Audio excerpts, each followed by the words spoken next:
What happens when privilege writes a check that reality refuses to cash? Imagine sitting quietly in first class, a seat earned by merit, only to be accused of a crime that exists nowhere but in the mind of a stranger.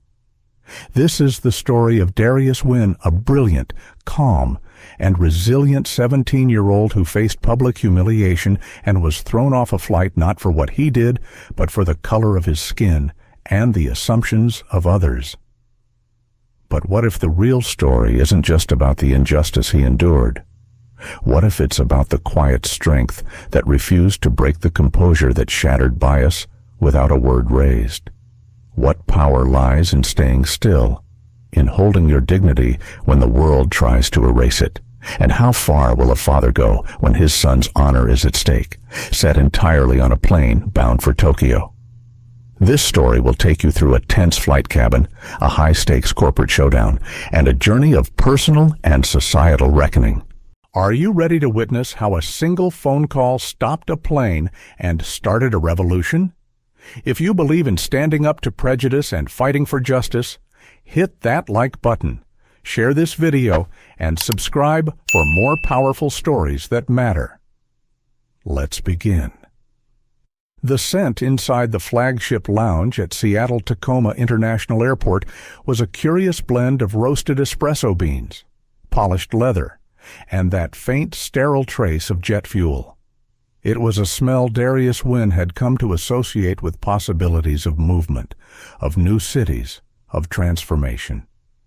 Seated near the massive floor-to-ceiling window, Darius traced a line across his sketch pad, the tip of his pencil moving in smooth, deliberate strokes. His mind wasn't on the flight. Not exactly. It was on the design he'd been working on for the last 4 weeks, a collapsible drone wing made of tensile carbon mesh. It was a prototype he had pitched at the National Robotics Competition just 3 months ago, the one that had earned him first place and a full scholarship offer to Stanford's Pre-College Engineering Institute. His father, Isaiah Wynn, hadn't said much when he found out. He didn't need to. He just handed Darius a navy blue envelope with a boarding pass inside. First class, Tokyo, Flight 216. The card read, Seat 2A. To most 17-year-olds, a trip to Tokyo might have meant neon lights and anime stores. For Darius, it meant the International Robotics Symposium, where inventors he'd only ever watched on live streams would be presenting in person. For a young black kid who spent more time disassembling hard drives than socializing at school, it was more than just a trip. It was validation. Still, there was a subtle knot in his chest as he sat alone. Not quite anxiety, not quite fear, just a hum, a quiet knowing. He knew he didn't look like most of the people who would be in first class. The tailored hoodie, the graphite joggers, the fresh white sneakers, everything he wore was minimalist but sharp. Still, he had caught a few lingering glances while waiting to check in. He reminded himself, your name is on the boarding pass. You earned this. Across from him, a businessman tapped furiously at his keyboard while taking a call through AirPods. Behind Darius, a woman in a tan coat was snapping at a server about a missing almond milk latte. Darius kept to himself, quietly sipping his iced tea, flipping through the pages of his sketchbook. It wasn't doodles. These were fully rendered drafts. Wings, gears, gliding systems. He sketched not for fun, but for function. When the boarding call echoed through the lounge, now boarding Apex Aviation Flight 216 to Tokyo Haneda. First-class passengers only. Darius stood with a quiet inhale. He placed his pencil carefully inside the spiral binding of the notebook, packed his tablet and charger into his sleek gray backpack, and made his way to the gate. The line was short, mostly suits, some luxury casuals. Darius felt the hum in his chest grow louder as he approached the gate agent. The man scanned his boarding pass, eyes flicking briefly from the screen to Darius's face. He gave a polite nod. Have a great flight, Mr. Wynn. Darius gave a small smile in return. Thanks. The jet bridge was long and echoey, with that faintly hollow sound underfoot that made everything feel a little cinematic. As he stepped into the cabin, the hush of first class greeted him. Warm lighting, muted tones, seats arranged like personal cocoons. Already, a glass of sparkling water waited on a tray beside 2A. He slid his backpack into the overhead bin and settled into his seat. He didn't touch the water. He just looked around. Everything was soft, controlled. Even the voices. A man 2 rows down whispered into his phone in Japanese. A woman across the aisle thumbed through a Chanel catalog. And Darius just sat, absorbing it. This wasn't his usual world, but it was his now. A flight attendant passed by, short, efficient strides. Her name tag read, Tanya. She paused, gave him a quick once-over, then offered a corporate smile that didn't quite meet her eyes. "Can I offer you champagne? Sir, I'm okay with ginger ale." "Thanks," he replied politely. She nodded, already turning. He exhaled slowly and pulled out his sketchbook again, but before he could flip to his newest design, he heard a voice, sharp, sweet, too loud for first class. "Excuse me." He looked up. A woman stood in the aisle, maybe mid-50s. Ash blonde bob, pearl earrings, cream cashmere sweater draped perfectly over her pressed travel suit. She clutched a slim clutch bag to her chest like it were a prized artifact. "You must be in the wrong seat," she said, her voice laced with sugar and steel. Darius blinked once, then twice. "I don't think so," he replied, his voice even. She tilted her head, her eyes narrowing just slightly. "Well, first class starts here," she gestured vaguely. "Economy continues that way." He held up his boarding pass. "Seat 2A. There was a beat. She smiled. "Oh, my mistake. It's just, well, sometimes people get a little turned around, that's all." The hum in his chest turned into a slow-burning warmth. "Right," he said softly. "Easy mistake." She didn't look at him again, just turned and continued down the aisle. Darius let out the smallest breath and turned back to his sketchbook. It was only the beginning. Darius was halfway through redrawing the tension alignment on his drone wing design when he felt it again. That weight, that quiet, invisible pressure pressing against his skin, the feeling of being watched. He didn't look up right away. Years of moving through certain spaces, gifted programs, robotics summits, internship interviews had taught him how to feel a room before reacting to it. And right now, the feeling was unmistakable. Appraisal, doubt, something just shy of suspicion. He flipped his pencil once between his fingers and finished the curve he was working on. Only then did he glance up. The woman from earlier was back. Madeline Rosewater. Now standing in the aisle across from him, she was settling into seat 2C with the deliberate elegance of someone used to being noticed. Her coat was folded over one arm. Her heels, expensive and cream-colored, didn't quite touch the carpet as she positioned her leather tote with surgical precision beneath the seat in front of her. Darius went back to his sketchbook, not rudely, just disengaging. He had already had the conversation. There was nothing more to say. But Madeline wasn't finished. "That notebook of yours," she said, after a few seconds of carefully staged silence. "It looks very technical." Her voice was friendly, the kind of friendliness that comes with an edge, the kind that carries expectations. "It's for design," Darius replied. He didn't look up. "Design? How interesting," she said. More silence. Then, "Are you an intern traveling for work?" "No hour, ma'am.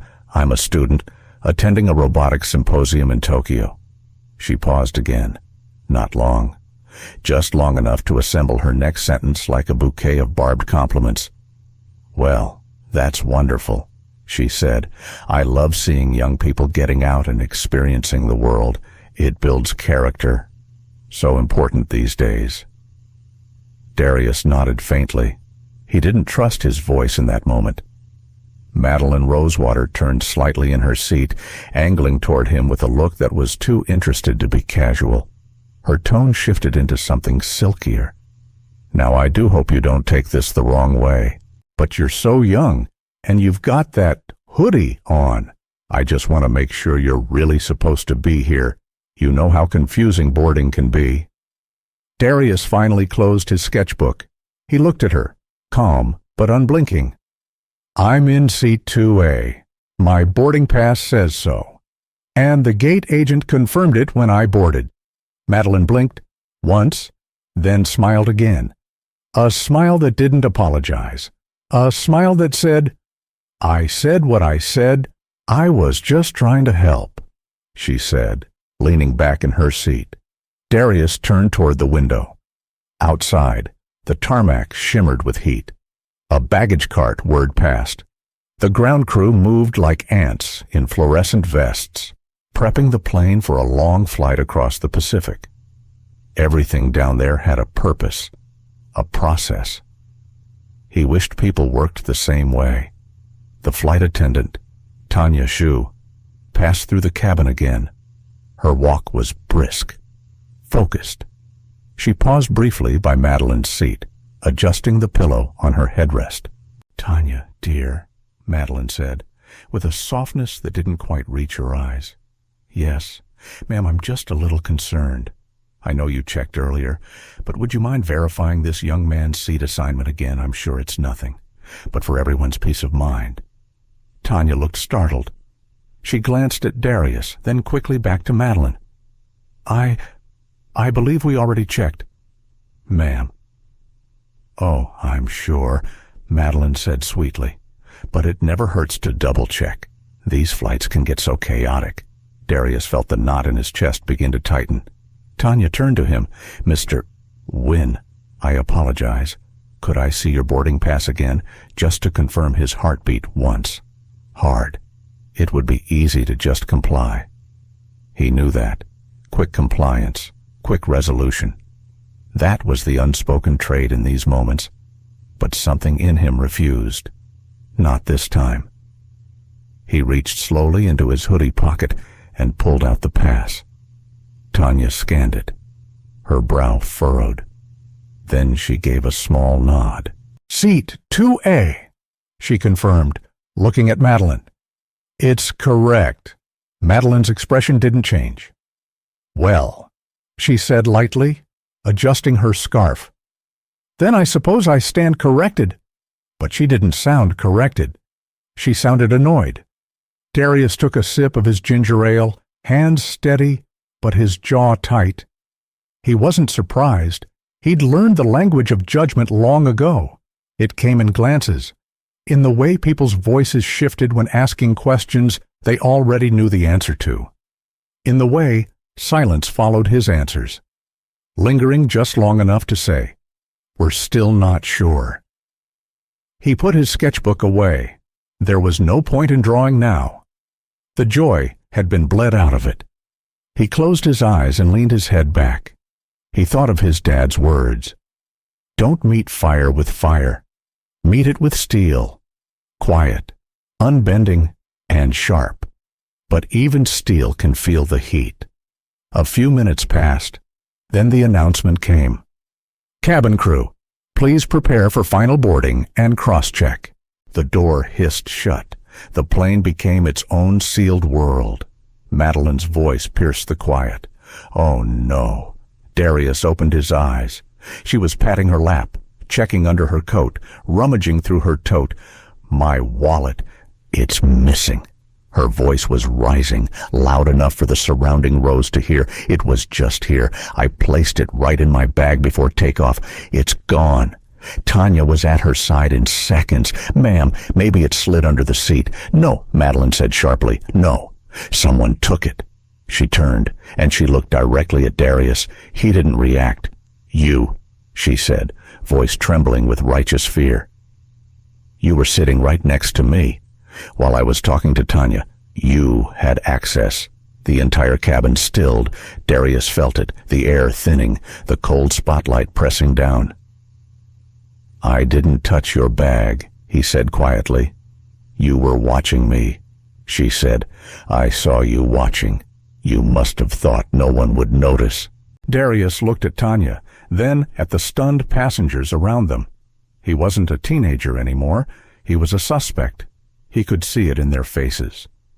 Tanya's voice broke through the fog. Sir, she said, unsure, would you mind letting us check your area? He looked at her, then at Madeline, then at his own hands, resting calmly on the armrest. Is this how it starts? He thought. A whisper, a doubt, and suddenly the facts don't matter. He said nothing, but inside, something shifted. He wasn't going to break. Not here. Not now. But he knew the worst was yet to come. The hum of the cabin had disappeared. First class, usually so composed, had gone utterly silent. Passengers no longer pretended not to notice. Heads turned, eyebrows raised. A few cell phones subtly tilted forward, hands hovering over camera apps. It was happening again. Another scene in the sky. Darius sat still. I'm sorry, Tanya said again, her voice tight. If you wouldn't mind showing us your bag, sir, we can clear this up quickly. The phrase landed like cold steel. Darius met her eyes. He didn't raise his voice. You want to search me because of her assumption? I'm not saying that. Tanya said quickly, just a verification, so we can move on. He nodded once, slowly, not in agreement, but in understanding. He had seen this tactic before. You're not accusing me, but you want me to prove I'm innocent. Madeline sat upright now, arms folded across her body, her mouth tight with false composure. I just don't feel safe, she said loudly enough for nearby passengers to hear. That's all. I think it's perfectly reasonable to want to feel safe. Darius's fingers curled slightly under the armrest. Across the aisle, a man in a gray suit shifted uncomfortably and looked away. A woman near the front closed her book, lips pursed. Evelyn Brooks, still seated in 3C, tapped her index finger on her tray table. Watching. Measuring. Tanya turned toward the cockpit, clearly overwhelmed. I'll get the purser, she mumbled. Darius looked out the window, pretending he didn't feel the invisible rope tightening around his chest. The sunlight glanced off the tarmac in long, white streaks. A baggage handler waved at a colleague. A ground marshal walked slowly past the jet bridge stairs. Life went on, but in this metal capsule, time had narrowed into a vice. The purser arrived moments later, a tall man with salt and pepper hair and a clipboard in hand. His name tag read, Robert, cabin purser. Good afternoon, Robert said, voice professional, measured. I understand there's a concern regarding a missing item. Madeline sat up straighter. Yes, she said, full of controlled breathlessness. My wallet is missing. I placed it in my tote when I boarded. It's gone. I believe this young man may have taken it when I stepped away to speak with the attendant. She didn't look at Darius when she said it. Robert turned to Darius. Sir, I understand this is upsetting, but we do take these matters seriously. Would you be willing to allow us to look through your seat area and personal items? It's only to resolve the matter quickly and avoid escalation. Darius's jaw flexed once. Just once. I have done nothing wrong, he said quietly. Of course not, Robert said, and this isn't about wrongdoing, it's about reassurance. For her. Robert didn't respond. Behind them, a quiet ping came from the intercom. Tanya stepped back toward the cockpit and exchanged a quick whisper with the co-pilot. When she returned, her voice had changed. The captain has been informed, she said. He's asked that the matter be resolved before takeoff. Darius felt the hum inside him turn into a buzz. Not fear, not even rage. Just disbelief. Disbelief so quiet. It felt like snow falling in his chest. He stood up slowly, reaching into the overhead bin and removing his backpack. "I'm not going to be searched," he said. "Not like this." Tanya opened her mouth, but before she could speak, the cabin door opened. The captain stepped out. He was in his late 50s, clean-shaven, with clipped gray hair and a weathered but authoritative expression. Captain Reynolds, embroidered in silver thread on his uniform. He surveyed the scene. Madeline's posture, Tanya's nervous stance. Darius, standing with his bag slung over one shoulder. "What's going on here?" he asked. Robert explained quickly. Captain Reynolds listened, nodded, then turned to Darius. "Son, we have a passenger with a missing item and a security concern. We can't take off until the situation is settled. I need you to cooperate." "And if I don't," Darius asked, "then I'll have to ask you to step off the aircraft until it's resolved." The words echoed, bouncing off every surface of the cabin. Darius let them hang there for a moment, letting every passenger feel the weight of what had just been said. "I didn't take anything," he said evenly. "We're not saying you did," the captain replied. "We just need to maintain calm and ensure all passengers are comfortable." "She's comfortable," Darius said, eyes on Madeline. "Comfortable enough to accuse me, but now I'm the disruption." Captain Reynolds sighed. "Please, son, just let us handle this. I'm not your son." The silence after that was loud. Captain Reynolds nodded stiffly. "Then I'm going to have to ask you to step off the plane." A few quiet gasps rippled through first class. Someone whispered. Seriously, Evelyn Brooks's eyes narrowed. She reached slowly into her bag and tapped record on her phone. The camera aimed just discreetly above her tray table. Darius gave one last glance at the cabin. No one met his gaze. He stepped into the aisle, his backpack still over one shoulder, his dignity the only thing he carried without weight. Madeline sipped from her water glass, eyes forward, expression unreadable. Robert cleared the aisle. Tanya stepped aside. He walked past them all, past the gazes that had once pretended to ignore him, and as he reached the open cabin door, the light from the jet bridge poured in like judgment. The gate agent outside straightened at the sight of him. Darius stepped onto the bridge. The door hissed closed behind him, and just like that, the world was divided. Inside status, outside silence. He paused on the walkway, still not moving. He didn't want to cry. He didn't want to yell. He wanted clarity. He pulled out his phone. There was only one person to call. The name lit up instantly on the favorite screen. Isaiah Wynn. His father answered on the second ring. "Darius," he said, "you should be airborne. What's wrong?" Darius took a breath. "They kicked me off the plane," he said. There was a pause, the kind of pause that stretches across timelines. That gathers power like thunder on the edge of a storm. "Tell me everything," Isaiah said, his voice low and controlled. Darius did. Every detail, every word. When he finished, there was silence. "Where are you now?" Isaiah asked. "On the bridge. They're about to push back." "No," his father said. "They're not." His voice changed.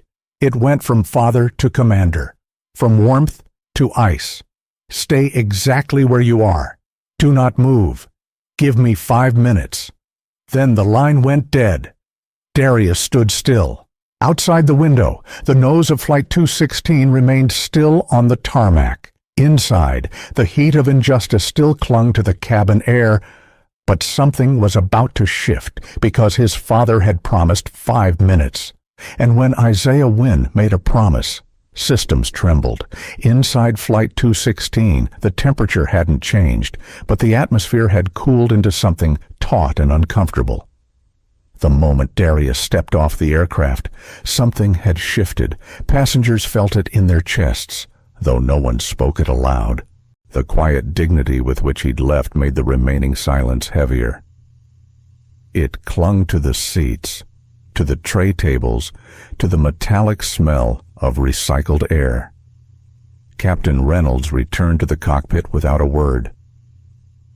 Tanya Shu didn't meet anyone's eyes as she walked back down the aisle. She adjusted a seatbelt, checked a water bottle, picked up a used napkin. All the while, her mind raced. Had she really just stood there and let it happen? She'd seen nothing stolen. There had been no panic, no real evidence, just a voice filled with entitled confidence. And in that moment, she had leaned into it like instinct. She hated that about herself, but it had happened.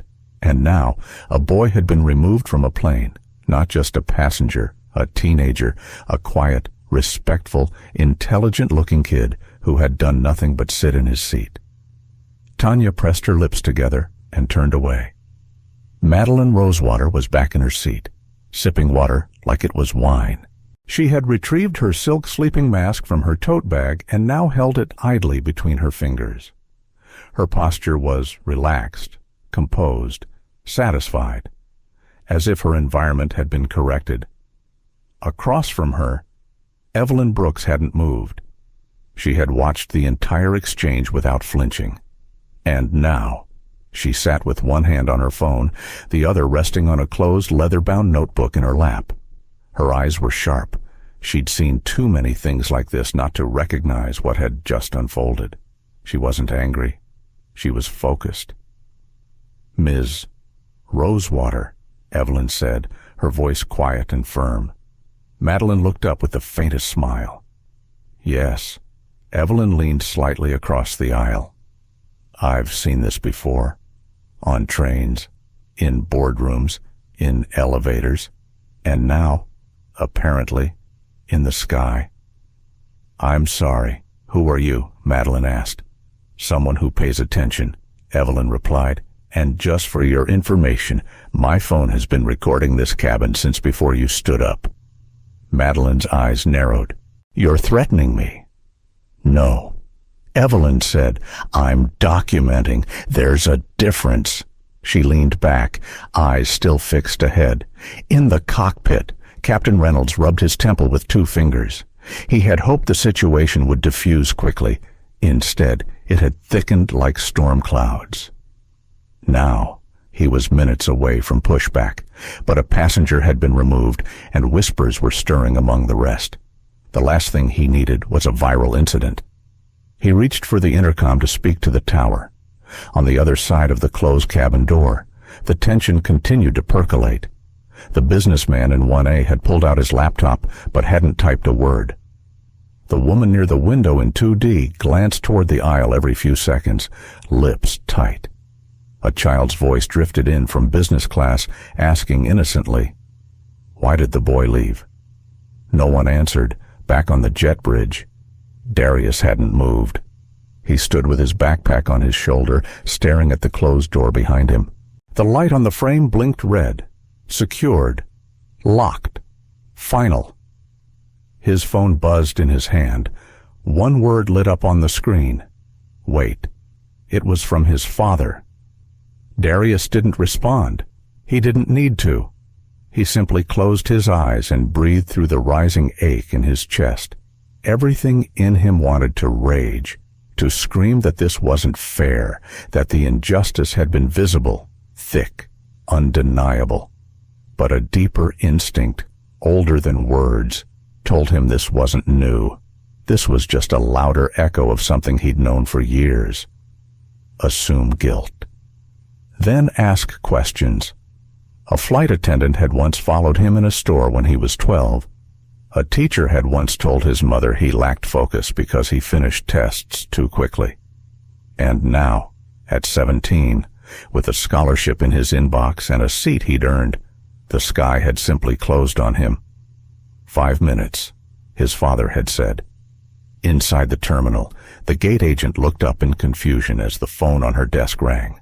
She picked it up. Her eyes widened. Outside on the tarmac, the tug vehicle assigned to Flight 216 received a sudden message on its dispatch screen. Hold position immediately. Do not move aircraft. The pilot in the cockpit blinked. His headset buzzed. Repeat that he asked. Control tower confirmed. Flight 216 hold. Cancel pushback. Aircraft is not cleared to depart at this time. A confused murmur rippled through the flight deck. What's going on? The co-pilot asked. Captain Reynolds didn't answer.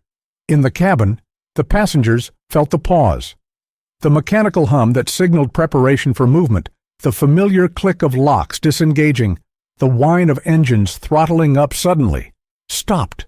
There was no announcement, only silence. Madeline looked up, brow furrowing. Why aren't we moving? Tanya appeared moments later, walking quickly, but without urgency. She bent down toward Robert the purser and whispered something. He nodded, stood, and began walking toward the cockpit. Evelyn watched it all like a chess game unfolding. Madeline sat straighter. Across the aisle, a different flight attendant appeared with a new tray of drinks. Her hand trembled just slightly as she offered refills to the front row. Darius remained still on the jet bridge, staring at the tarmac. The door behind him opened. The gate agent stepped out. "Mr. Wynn," she said, breath catching slightly. "We need you to come with us, please." He blinked. With who two men in suits stood behind her. One was tall, brown-skinned, with a Wintech badge clipped to his lapel. The other wore a blazer with an Apex aviation crest.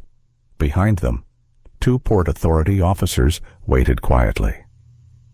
"We've received word from your father," one of the men said. "You're not being rebooked." Darius furrowed his brow. "What does that mean?" The man gave a slight smile. "It means the plane's not leaving without you." Inside the aircraft, the passengers turned as the jet bridge moved back into place. A hollow thud echoed as the cabin door unlocked. Madeline looked genuinely confused now. "What's happening?" she asked. Evelyn Brooks smiled for the first time all flight. "You're about to find out." The cabin lights dimmed. The atmosphere thickened, and somewhere beneath the quiet breath of pressurized air, something in the hierarchy of power began to crack. Every step back toward the aircraft felt like a reversal of everything Darius had just experienced. A rewind, but not to peace, to reckoning. The station manager walked slightly ahead, speaking into a radio clipped to his belt. Behind Darius, the two Port Authority officers remained respectfully distant, but unmistakably present. The gate agent looked like she'd aged 5 years in the last 5 minutes. As the jet bridge hissed back into full alignment with the aircraft, the clunk of the locking mechanism echoed like a gavel. The doors opened. The silence inside first class wasn't just uncomfortable. It was judicial. Darius crossed the threshold and stepped back onto the plane. He didn't look to his right or left. He didn't check to see who was whispering or who had their phones ready. He simply walked, eyes forward, heart thumping slowly in his chest like a ceremonial drum. He reached his seat. 2A, the same one. Tanya was there, her face pale. She opened her mouth, but no words came out. Behind her stood Captain Reynolds. He looked at Darius like a man seeing a ghost. His mouth was slightly open. He didn't step forward, didn't retreat. Robert, the purser, appeared beside them both. His expression was unreadable, but the clipboard in his hands trembled slightly. Before anyone could speak, the station manager cleared his throat. "Captain, I need to speak with you privately." "Now?" Captain Reynolds hesitated for half a second, then nodded and followed him into the galley. The door slid shut behind them. A beat of breathless quiet passed. Then Robert turned to Tanya. "Please call Ms. Rosewater forward. Tanya hesitated.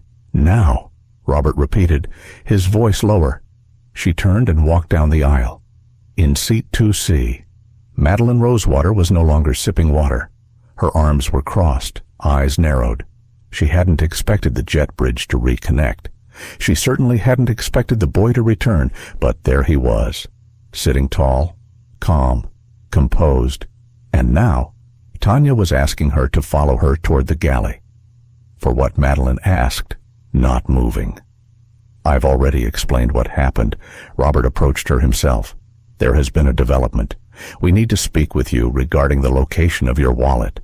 Madeline scoffed quietly but stood, brushing imaginary dust from her sleeve. She walked with precision, her heels clicking softly against the carpet. The entire cabin followed her with their eyes. Robert led her into the galley. Inside, the captain and the station manager were standing next to a slim table now holding a familiar object, a cream-colored clutch. Madeline stopped cold, her eyes locked onto the bag. Captain Reynolds spoke first. Your wallet, ma'am. It was located by a member of our team in the lining beneath your seat cushion. She blinked. Once. Twice. That can't be. I checked. I looked. The station manager stepped forward. The footage from the gate camera also shows that at no point did Mr. Wynn come into contact with your belongings. Madeline's mouth opened slightly, but her voice didn't follow. Captain Reynolds continued, as a result of this misunderstanding, an innocent passenger was removed from our aircraft. A security halt was initiated, and senior operations leadership from Apex Aviation has issued immediate orders to rectify this. Madeline tried to smile. It came out wrong. This was an honest mistake. Surely we can move past it, Robert responded, but his voice lacked all warmth now. This was not a mistake. It was an accusation, one made publicly, loudly, without evidence. The station manager folded his hands. Ma'am, please gather your belongings. You'll be deplaning. What she said sharply. I'm sorry you can't be serious. Her voice cracked for the first time. I made a mistake, yes. But you're throwing me off the plane. I've done nothing criminal. This is outrageous. She turned toward Captain Reynolds. I'm a platinum-tier customer. I have flown this airline for over a decade. You're going to punish me for this. Captain Reynolds' face was grave. The decision has been made. By who, she demanded. The same authority who grounded this flight, the station manager said flatly. Madeline went still. You mean this boy's father? No one answered, but they didn't need to. She had her answer. Her face twisted into something between rage and disbelief.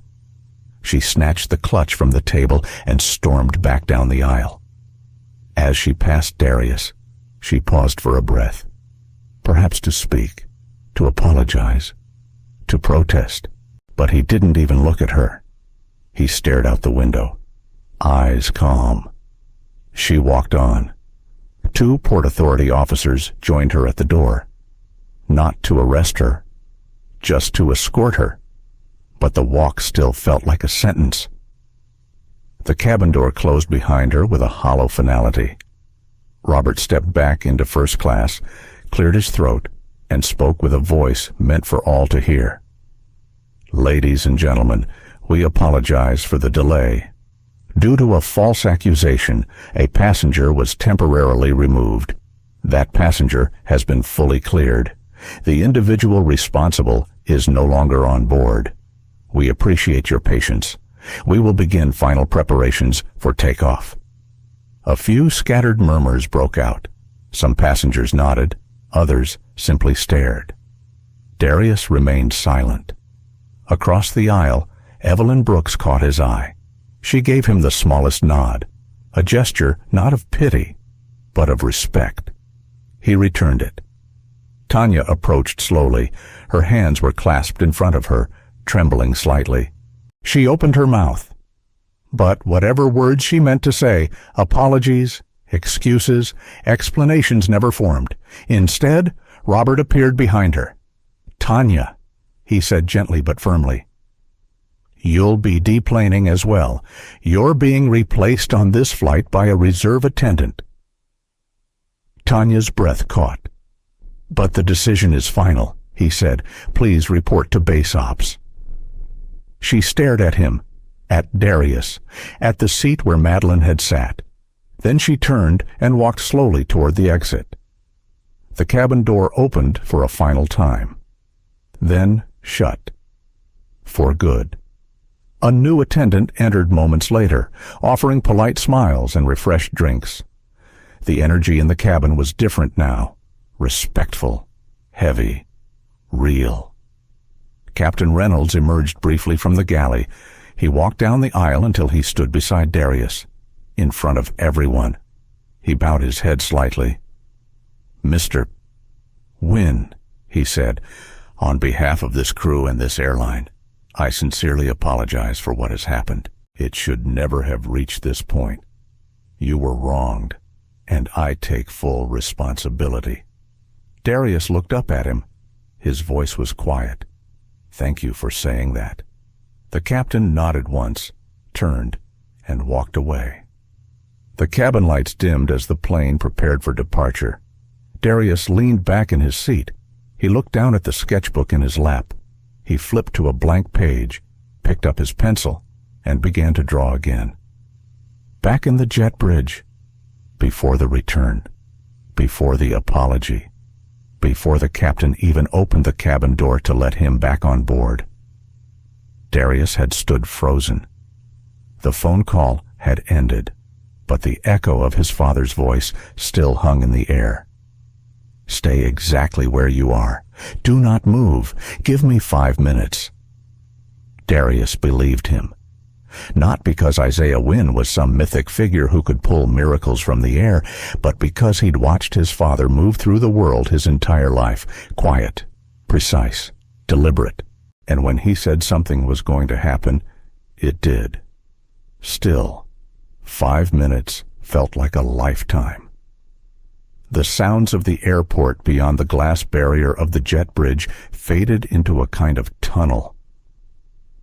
He heard the faint shuffle of luggage wheels, the beep of a terminal cart backing up, but none of it touched him. He was suspended, held in a space between humiliation and justice, unsure which way gravity would eventually pull him. The gate agent nearby kept glancing in his direction, clearly uneasy. She didn't speak. No one did. And then, right on cue, the silence broke. It started with a low hum from the intercom at the gate desk. The agent picked up the line, nodded a few times, and looked like her entire spine had straightened. Her voice was suddenly measured tight, corporate. "Yes, sir," confirming. "Flight 216 is to remain at gate position."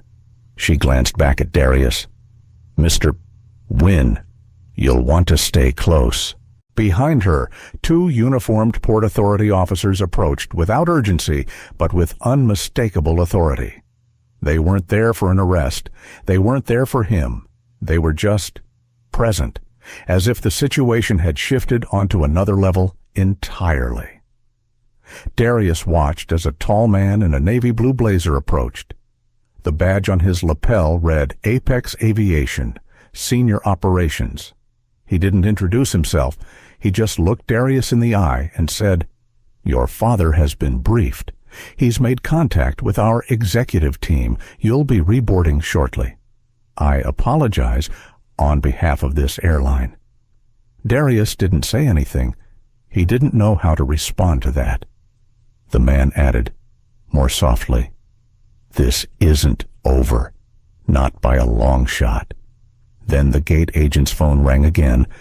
Another call. This time. She turned away as she answered, her hand slightly trembling. Across the terminal, another gate attendant, farther down the concourse, glanced up at her screen and paused mid-keystroke.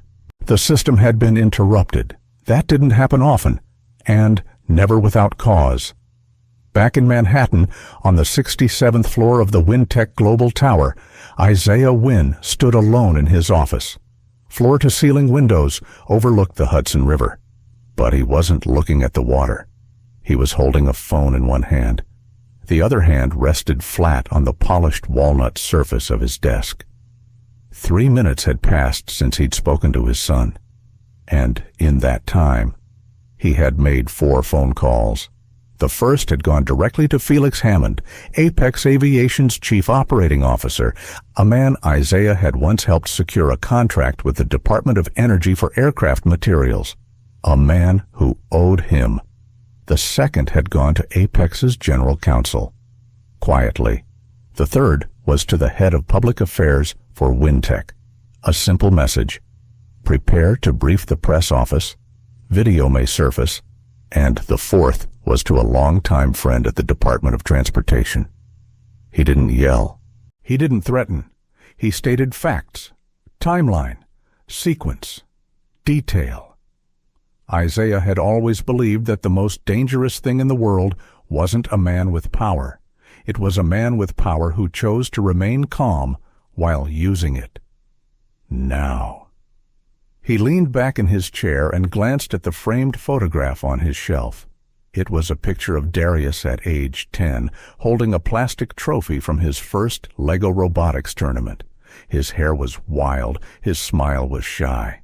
Even then, he had that spark, that stillness before brilliance. And today, someone had tried to smother it with ignorance. Isaiah's jaw tightened. That was the thing about people like Madeline Rosewater. They never thought twice about pulling a thread they didn't understand, never considered what was attached to the boy they tried to unravel. What they didn't realize was that Darius wasn't just the son of a CEO. He was the cornerstone of Isaiah's legacy. And Isaiah had no intention of letting anyone tear it down. Back on the plane, the mood had shifted. Madeline was gone. Tanya had disappeared too, escorted out with quiet precision. Robert the purser moved through the cabin like someone carrying both authority and accountability. The new flight attendant, her name was Maya, worked quickly and professionally, resetting service carts, offering drinks, avoiding the echo of what had just taken place. Darius sat back in his seat, finally still, his fingers resting on the closed sketchbook in his lap. He hadn't drawn since returning. He wasn't ready yet, but the pencil was there, waiting. The cabin door clicked shut for the final time, and this time, no one looked away from him. A few passengers, still unsure what had fully happened, cast cautious glances, but there was no laughter, no awkward jokes, only quiet understanding. Even the child in business class who had asked earlier why the boy left was silent now, watching him with wide eyes. In 3C, Evelyn Brooks had stopped recording, but she hadn't stopped watching. She opened her notebook, jotting notes with purpose. Her phone buzzed with a message from her editor. She texted back one line, "You'll want this story." In the cockpit, Captain Reynolds received the final confirmation. Flight 216 was cleared for push back. He exhaled slowly, then picked up the intercom. "Ladies and gentlemen, thank you for your patience. We've resolved the issue, and we'll be underway shortly.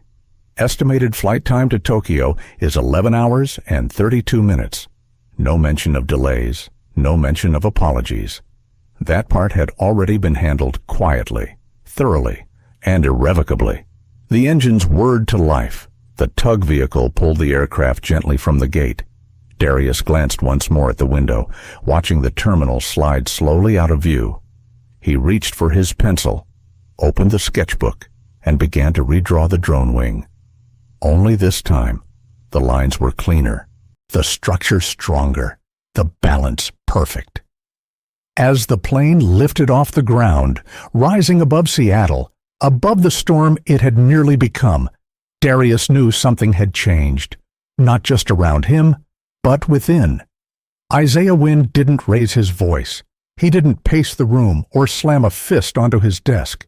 He simply stood, looking out over the skyline of Lower Manhattan, speaking into the secure line on his phone as though he were discussing an investment acquisition. But this wasn't about business. This was about his son and the system that had tried to strip him of dignity at 35,000 feet. "Felix," he said calmly, "I need Flight 216 held at the gate. I need your senior manager at CA to comply immediately." Felix Hammond, COO of Apex Aviation, sounded flustered. "Isaiah, we're already dealing with it. Your son is back on board. The matter is closed." "No, Felix," Isaiah interrupted. "The matter is not closed." He paused to let the silence work its way into the man's conscience. "My son was publicly removed from a plane based on an unverified accusation. An accusation that was not only false, but humiliating. The captain acted without protocol. The flight attendant enforced bias over procedure, and your company facilitated it." Felix tried again. "We're deeply sorry. I'm not interested in apologies," Isaiah said. "I'm interested in accountability." He turned from the window and walked back to his desk, where a digital folder was open on his monitor. It contained 3 items security footage from the gate, transcripts from the terminal communication system, and a seating chart of Flight 216. The efficiency of his team was unmatched.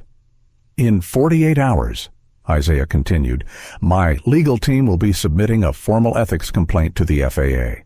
We'll also be initiating a civil review of Apex Aviation's in-flight discrimination protocols." He didn't stop.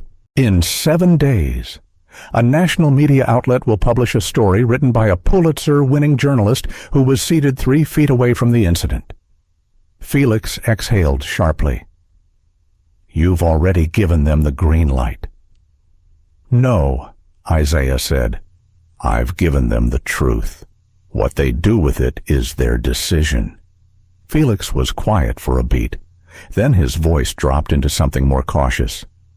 "Isaiah, you and I have worked together a long time. Wintech is one of our biggest corporate travel partners. I know what happened was unacceptable, but don't you think grounding a flight, replacing staff midair, and escalating to the press sends a disproportionate message?" Isaiah's voice didn't change. "What's disproportionate is that my son, seated in first class with a valid boarding pass, had to prove his right to exist in that space, that he was presumed guilty while the accuser was believed without question. That's what's disproportionate." Felix tried a softer angle. "What do you want?" Isaiah answered without hesitation. "I want a formal apology, signed and published. I want a review and public disclosure of all discrimination complaints filed within your airline over the last 3 years." Felix winced audibly. "That's a PR nightmare." Isaiah didn't flinch. "And I want Apex Aviation to contract with a third-party DEI training agency. I already have a firm in mind. They're backed by the Wintech Foundation. They'll submit a proposal this afternoon. You want us to pay your firm to fix our mess. I want you to ensure this doesn't happen again, and you will pay to fix it. Yes, because you need the repair. We're simply providing the tools." Felix was silent. Isaiah continued, one final note in his voice. "And Felix, if you hesitate, if I sense resistance, Wintech's global travel contract will be terminated immediately. You know what that means?" Felix didn't respond for several seconds. "Then I'll make the calls." "You'll have confirmation by end of day." Isaiah ended the call. He set the phone down slowly and sat back into his chair. It wasn't satisfaction he felt. It was stillness. The kind that comes after a decision is made, and no turning back is possible. In his office, the photograph of Darius still sat on the shelf behind him, untouched. Isaiah leaned forward and tapped a command on his keyboard. The screen changed to an open email. He began typing. "To Evelyn Brooks, subject follow-up, Ms. Brooks. You were on Flight 216. You witnessed what happened. If you decide to write about it, you'll find my legal team cooperative and transparent. I'm not asking for favorable coverage. I'm asking for truth. Respectfully, Isaiah Wynn. He hit send, then leaned back again, exhaling long and slow. Sometimes, change had to be engineered. He'd built empires using leverage. This time, he used that same leverage for his son's name. Meanwhile, thousands of feet above, in the cabin of Flight 216, Darius sat in his seat watching the clouds stretch endlessly across the sky. The sun was beginning to set behind them, casting a faint golden hue across the wing of the aircraft. It was quiet now, the kind of quiet that doesn't feel empty, but earned. He was still holding his pencil, though he hadn't drawn again. Instead, he was staring out the window, thinking about everything. He wasn't angry anymore, not in the way he had been on the jet bridge. That kind of heat had burned off. What remained now was something different, a deeper awareness. He had always known there would be rooms that didn't want him, desks, tables, institutions that would raise an eyebrow when he walked in. But this time, it hadn't been subtle. It had been public, humiliating, and sharp. And still he was here. Seat 2A, flying across the aisle. Evelyn Brooks was quietly reviewing the notes in her journal. She glanced toward him again and saw him looking. She gave a small nod. "Darius," she said softly. "That's your name." "Right." He nodded. "I'm Evelyn. I'm a journalist. I won't bother you. I want you to know I saw everything, and I won't let them twist it." He looked at her for a moment, then said, "Thank you." She pulled a card from her notebook and handed it across the aisle, just in case. He took it, placed it gently in the back pocket of his sketchbook. Then, finally, he flipped to a fresh page and began to draw. The chair design he had been refining for weeks was already complete, but now he saw something different. He began sketching a bridge, not a literal one, but a concept piece, floating beams, suspended tension, asymmetrical angles meeting in perfect balance. It was strong, it was quiet, and it held. The moment the wheels of Flight 216 eased off the tarmac, the cabin released a collective breath. Not one of comfort, not relief, but a breath full of awareness, like everyone on board had just witnessed something tectonic shift, and they weren't sure what kind of world awaited them on the other side. 30 minutes into the flight, the usual rituals began. Seatbelt signs flicked off. Attendants moved quietly through the aisles, but the mood in first class didn't lift with the altitude. It remained thick, reflective. Darius sat upright in 2A, tray table down, pencil resting over an open sketch. He wasn't drawing now, just thinking. His body was still, but his mind moved with precision, like gears turning silently beneath the surface. Across from him, Evelyn Brooks finished typing a paragraph into her notes app. Then she closed her laptop and sat back, watching him the way only a journalist could, measuring, not invading. She finally spoke. "You carry yourself like someone who's done this before." Darius looked at her. "Done what had to hold your breath for someone else's comfort." He didn't answer immediately. He tapped the eraser of his pencil against the page, eyes fixed on nothing in particular. "I've spent a long time being careful," he said, "careful with my tone, with how I walk into rooms, with how loud I let joy be." She nodded once. "That's a heavy habit." "It is." He looked at her again. "But it's not a permanent one." A flight attendant approached just then, not Tanya, who had been escorted off, but Maya, the newly assigned crew member. Her voice was warm and steady. "Mr. Wynn, may I bring you anything, water, tea?" "I'm okay, thank you." She smiled and moved on. He noticed how different it felt, not because she was overly nice, but because she treated him like he belonged there.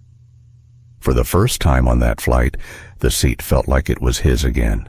Not borrowed, not questioned, earned. In the galley, Robert, the purser, had just finished a quiet call on the internal cabin line. He stepped out and approached Captain Reynolds, who stood reviewing the manifest on a tablet. HQ followed up. Robert said quietly, "They want a full formal statement from the entire crew when we land, incident log, timeline, passenger reports." Captain Reynolds sighed, brushing a hand down the front of his uniform. "They're making an example of us." Robert didn't reply. "We deserve it," the captain added, almost to himself. "You followed what you thought was protocol," Robert offered. "No," the captain said flatly. "I followed comfort, not truth." Robert studied his face. "You're going to be in the article. You know," he said. "The one the journalist's writing." "I know." "Then why aren't you trying to defend yourself?" The captain looked out past the closed curtain that separated them from the cabin. "Because defense isn't the same as accountability. And I owe him more than just an explanation." Robert said nothing more. He knew the captain was right. Back in seat 2A. Darius flipped the page in his sketchbook. His latest drawing, a suspended bridge concept, had taken on more than just architectural meaning. It felt personal. The design wasn't about structure anymore. It was about tension and balance. About resilience? He didn't know it yet, but that sketch would later appear in Evelyn Brooks' article. A photo she would take discreetly as he worked, accompanied by a caption that read, "Between accusations and altitude, a young black mind built something stronger than bias. He built a bridge." Evelyn closed her notebook and turned to Darius again. "I'll be publishing this in the next 48 hours, she said gently. "I won't use your name if you don't want me to." Darius shook his head. "It's fine. Use it." "Are you sure?" "Yes," he said. "Let people know who was in that seat." She smiled, not out of pity, but something more like respect. "Then they will." In the business class cabin just behind first, two passengers whispered quietly to one another. One of them, a young Asian man in a navy sweater, had overheard everything. He tapped open his Instagram and wrote first-class drama on my Tokyo flight. Black kid gets accused, kicked off, then reboarded like a boss. Turns out his dad's a tech CEO. Lady who accused him gone. The plane stopped for him. Literally. Mad respect. Within an hour, it was reshared over 10,000 times. On board. The captain prepared to make a statement over the intercom. He paused, staring at the microphone. He didn't have to say anything. No one had instructed him to. But that's exactly why he felt he needed to. He pressed the button and spoke. "Ladies and gentlemen, this is your captain. I'd like to take a moment to address the delay we experienced earlier. A situation unfolded that never should have. An error in judgment occurred, and a passenger was treated unfairly. That passenger is back in their seat now, where they always belonged." There was a moment of stillness, then a few quiet claps. It wasn't a standing ovation, it wasn't loud, but it was honest. And Darius, sitting in 2A, heard it, felt it. He didn't smile. Not exactly, but something in him exhaled for the first time in hours. Later, as the attendants began dinner service, Maya returned with a small white envelope sealed with gold trim. "This came from the cockpit," she said, offering it quietly. Darius opened it. Inside was a handwritten note. "Mr. Wynn, I was wrong. I saw a situation that made me uncomfortable and made assumptions. That's on me. You didn't deserve what happened. I hope this flight ends better than it began. Capt. J. Reynolds." Darius folded the note and placed it in the back of his sketchbook. He didn't know if forgiveness was something he was ready to give, but acknowledgement mattered. Across the cabin, Evelyn quietly captured the moment with a single sentence in her journal. Justice isn't always loud. Sometimes it's just a seat reclaimed and a name remembered. The apex of New York City's skyline wasn't a tower of glass. It was a decision made behind closed doors, 58 stories above ground. That's where Evelyn's article was already being skimmed in draft form by someone it hadn't even named. Sebastian Cole, executive chairman of Apex Aviation. The man behind the man. The real pilot of the airline's long-term trajectory. Sebastian sat alone in his corner office, untouched espresso cooling beside him, the soft hum of rain tapping against the tall windows. On the massive screen in front of him, Evelyn's words glowed quietly. A young black artist was removed from first class not for lacking credentials, but for lacking the privilege of appearing safe in a biased system. And the airline nearly let it happen. Sebastian leaned back slowly, pressing his thumb against his temple. He knew what came next. Reputation was oxygen. And this was a fire. So he did what Isaiah Wynn was already expecting. He called, back in the Wintech tower. Isaiah answered without a second ring. "Sebastian, you knew this would reach me." "Yes," Isaiah said, "but I didn't write the story." "No," Sebastian replied. "You engineered the moment." Isaiah didn't deny it. "I defended my son." Sebastian breathed out, pacing the edge of his walnut desk. "Isaiah, you and I go back decades. Wintech put our Trans-Pacific service on the map. If you pull out now," Isaiah interrupted gently, "you're not calling because of our partnership. Sebastian, you're calling because you know this isn't just about my son. This is about every other passenger who doesn't have a CEO to back them up." A pause. Then Isaiah continued, "This isn't a publicity problem. It's a pattern problem. And until someone like you admits that out loud, nothing will change." Sebastian didn't respond right away. He turned his back to the room, watching rain trace slow lines down the window. "Tell me what you want. I want full systemic review. Not just Flight 216. I want Apex to conduct a top-down audit on every discrimination complaint from the last 5 years. External auditors. Full transparency." Sebastian's voice dipped into realism. "That'll expose things we've tried hard to bury." "Good," Isaiah said. "Let them surface. And then, what then? You fix it. You restructure culture from crew training to leadership pipelines. And if you don't," Isaiah's tone never changed, but the weight behind it deepened, "I'll make sure this story isn't the last." Sebastian turned slowly. He hadn't expected war, not from Isaiah. But this wasn't a battle. It was a reckoning, and it had arrived calmly. "You're not doing this for vengeance," Sebastian said, quietly surprised. "No," Isaiah replied. "I'm doing it because I've already forgiven the individuals, but I won't excuse the structure." The line went silent for a moment longer. Then Sebastian said, "You'll have what you asked for. A public statement will go out tomorrow. You'll see the signatures at the bottom." He hung up. Isaiah remained seated at his desk, eyes resting on the framed photo of Darius as a child, chubby cheeks. Paint on his overalls, standing next to a finger-painted sun that took up the whole canvas. He was never afraid of color, Isaiah thought, even when the world tried to wash him in grayscale.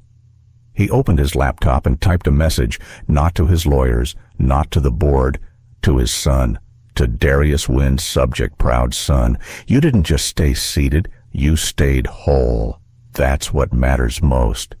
Dad, back on the plane, the cabin lights dimmed slightly. Darius looked out the window again, the clouds now a navy blue canvas touched by moonlight. His sketchbook was still open. He hadn't drawn again. He was just still. A stillness that didn't come from defeat, but from anchoring.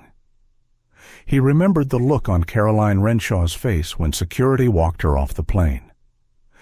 The silence in the terminal. The way no one met her eyes. He didn't wish her harm, but he didn't regret what happened, because for once the silence had worked in his favor. For once the system had paused. For him. Across the aisle, Evelyn Brooks refreshed her email and saw an alert from her editor. Subject pre-approval from legal. Green light to publish. She smiled slightly, then glanced back at Darius. Still drawing bridges, she asked. "No," he said softly. "I'm just watching how they hold." She wrote that down. Later, after the flight landed and people began shuffling toward the exit, there was no fanfare, no public apology over the speaker, no final scene where someone shouted and someone else cried. There was just an atmosphere, a shift. People moved more quietly, more aware. Darius waited his turn to exit, stepping into the jet bridge with his carry-on slung across one shoulder. Evelyn walked beside him, but kept a respectful distance. When they reached the gate area, a woman in a navy blazer stood holding a sign with his name. "Mr. Wynn." He nodded. "Ground transportation is ready. Also, your father asked me to give you this." She handed over a small package. Inside was a brand-new mechanical pencil set and a note. "Because your ideas deserve precision." Dad Darius smiled for the first time since the incident. It was small, but real. He tucked the pencil away, turned to Evelyn, and said, "Do you think the article will matter?" She met his eyes and answered honestly, "I think it already has." Narita International Airport was quieter than Darius expected.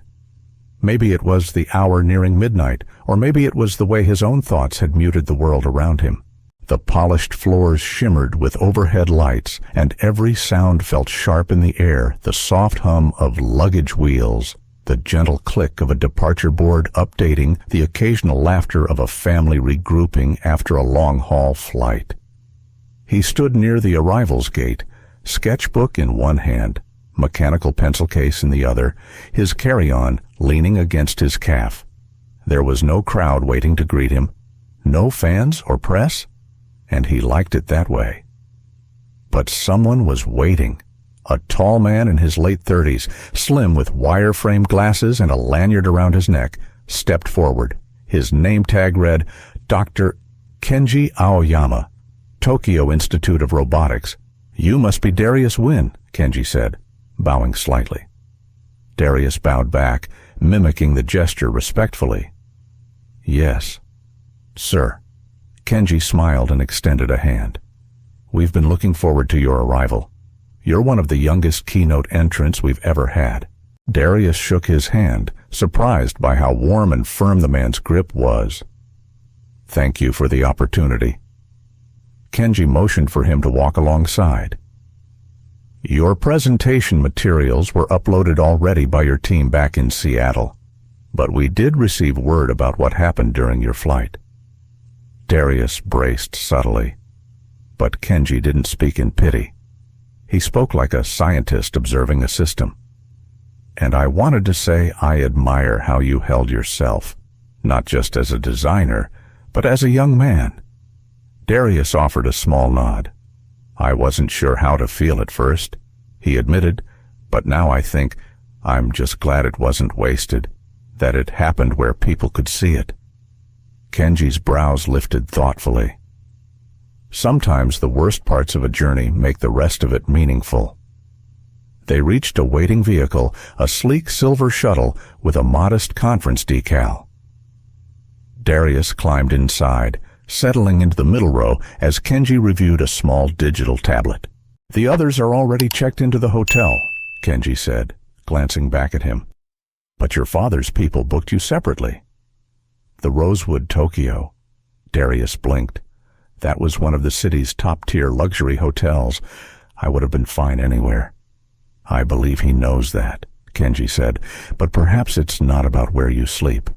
It's about what message he wants sent." Darius leaned back, looking out the window as the city lights flickered past. For a long moment, he didn't say anything. Then he asked quietly, "Do you think being calm makes people underestimate you?"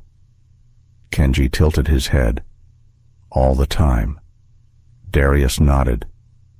"Sometimes I wonder if I should have yelled, made it a scene. Maybe then people wouldn't question it." Kenji paused before responding. "There is power in shouting," he said, "but there is also power in staying still while the world realizes it's spinning the wrong way." That stayed with Darius long after they arrived. The next morning, Tokyo was wrapped in cool spring sunlight. The symposium venue buzzed with inventors, engineers, media crews, and high school students from across the globe. Darius was assigned a modest table near the front row, his nameplate neatly set beside a monitor, looping his design demo. He didn't draw attention when he arrived. He didn't need to. People came to him, one after another, students, journalists, professors. Not all had seen Evelyn's article. Some just came because they recognized the elegance of his design. But a few leaned closer when shaking his hand and whispered, "I read what happened. Thank you." By noon, his display had the highest foot traffic. At one point, while adjusting his schematic display, he caught sight of a group of American teens taking photos near his banner. One of them, a younger boy, maybe 15, stood at a distance, hesitant. Darius motioned slightly. "You into engineering?" The boy blinked, then nodded. "Trying to be." Darius stepped aside. "Come take a look. Ask anything." The boy lit up, stepping forward, peppering him with questions about voltage regulation and material flexibility. Darius answered patiently, even handed him the pencil and let him trace a simplified design across a test sketch. "You're good at this," Darius said. The boy looked at him, cheeks slightly pink. "Thanks. I didn't think someone like you would say that." Darius raised a brow. "Someone like me?" The boy hesitated. "You know, important." Darius smiled, slow and kind. "Being important just means someone's paying attention. You'll get there." By evening, Evelyn Brooks' article had crossed over to mainstream media. Dozens of major outlets had reposted it. The Seat 2A incident became a trending headline. People weren't just talking about racism on planes, they were discussing protocol, power dynamics, and what it meant when someone young and calm refused to leave. One quote from her piece caught fire. "He didn't throw fists. He didn't raise his voice. He just stayed, and sometimes that's the most radical act of all." That night, in his hotel room, Darius finally called his dad. Isaiah answered on the first ring. "Hey," Darius said. "Hey, son, I saw the gift." "Thank you. You earned something stronger than applause." "I know." There was a pause. "Dad," Darius asked. "Yeah. Did you really stop the plane?" Isaiah let out a small breath, more of a hum. "I didn't stop it," he said slowly. "I reminded them what it means when you don't." Darius sat with that. "I didn't cry." He said, "I wouldn't blame you if you had." "I know," Darius said, "but I didn't." Isaiah didn't speak for a moment. Then he said, "That's why I knew you'd be okay." Before they hung up, Isaiah added, "When you give your speech tomorrow, don't just talk about metal and wires. Talk about weight.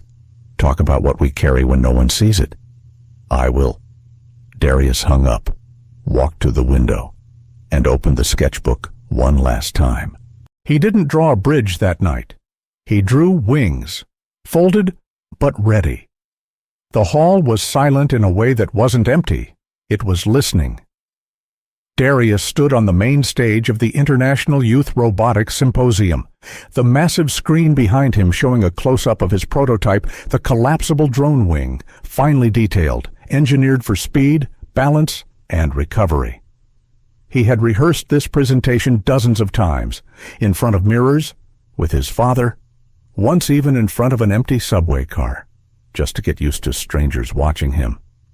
But now that he stood there, mic clipped to his collar, fingers curled slightly around the edge of the podium, he realized something. He wasn't going to give the presentation he had planned.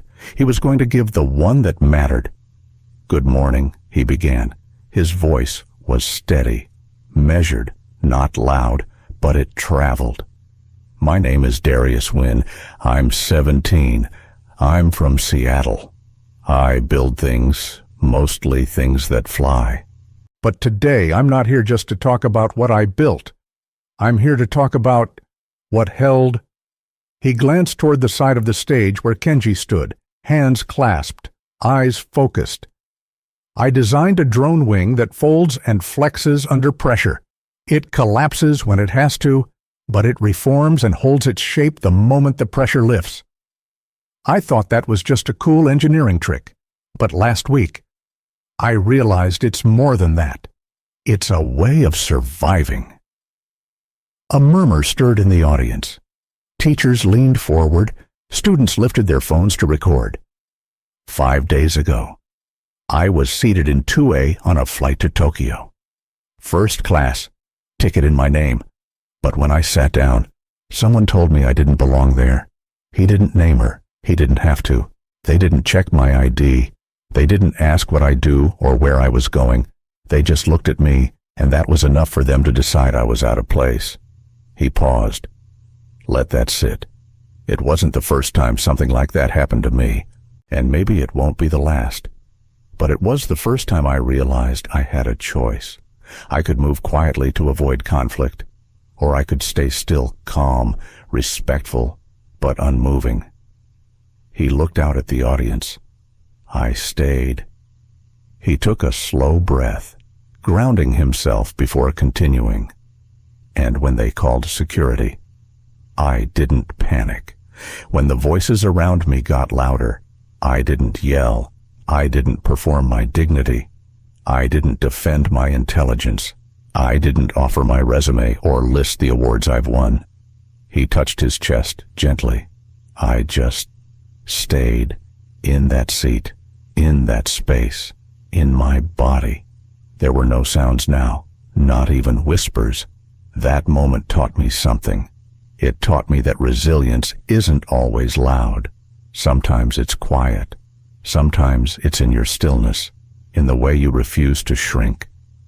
Behind him, the screen shifted, not to his schematics, but to a quote from his father's email. You didn't just stay seated, you stayed whole. Darius glanced back, then faced forward again. My prototype is about flight, but it's also about weight and what we carry. He reached down, picked up his sketchbook, and held it in both hands. When you look at someone like me, young, black, soft-spoken, you might see the sketch, but you don't always see the weight behind it. The pressure to be better than good, the pressure to be graceful even when people treat you like a mistake, the pressure to stay calm when the world calls you a disruption. He let the silence breathe. Engineers love numbers, precision. I do too. But the truth is, no algorithm prepared me for what it felt like to be told I didn't belong. No line of code solved that moment. What helped me wasn't my intellect. It was the values my father taught me.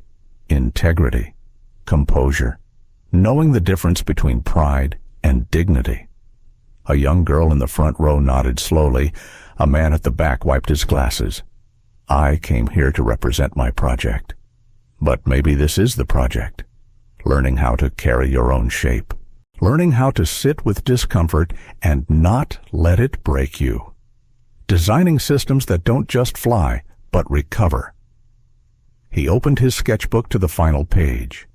Drawn in simple black graphite was the image he had created the night before, a pair of folded wings. Not in flight, just ready. I drew this because I wanted to remind myself that you don't have to soar all the time. You don't even have to move. You just have to be ready to unfold when it's right. The room gave a standing ovation before he could even step back, not because he asked for it, but because he didn't. Kenji was the first to greet him off stage. "You didn't just give a speech," he said. "You changed the language of the whole symposium." Darius looked at him, eyes wide but clear. "I just told the truth." A few reporters gathered near the back. Evelyn Brooks wasn't among them. She had already returned to New York, but her story lived in the reactions, the messages, the subtle glances of respect Darius received wherever he walked. Later that afternoon, as he packed up his display, the boy from the day before returned. He held something in his hand, his own sketchbook. "I added wings to mine," he said shyly, "because I think I'm going to need them." Darius smiled and signed the boy's cover with his initials. As the conference closed, a formal announcement came through international news wires. Apex Aviation had launched a full external review into its diversity, bias training, and passenger complaint handling. Sebastian Cole's name was at the bottom, along with 3 other executives. Isaiah Wynn's quiet pressure had moved more than a plane. It had shifted the industry.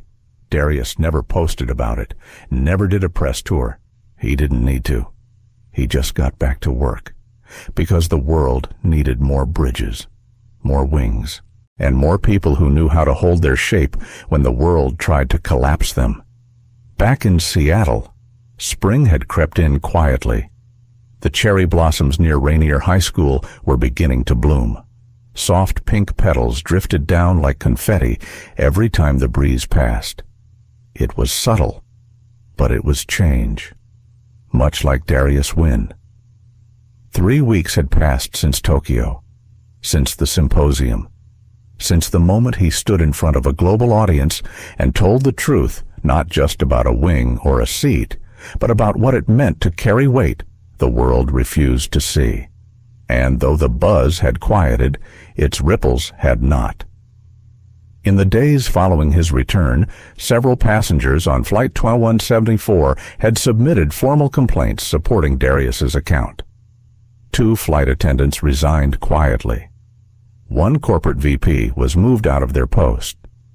Apex Aviation's public apology made headlines not because of its wording, but because of what it admitted.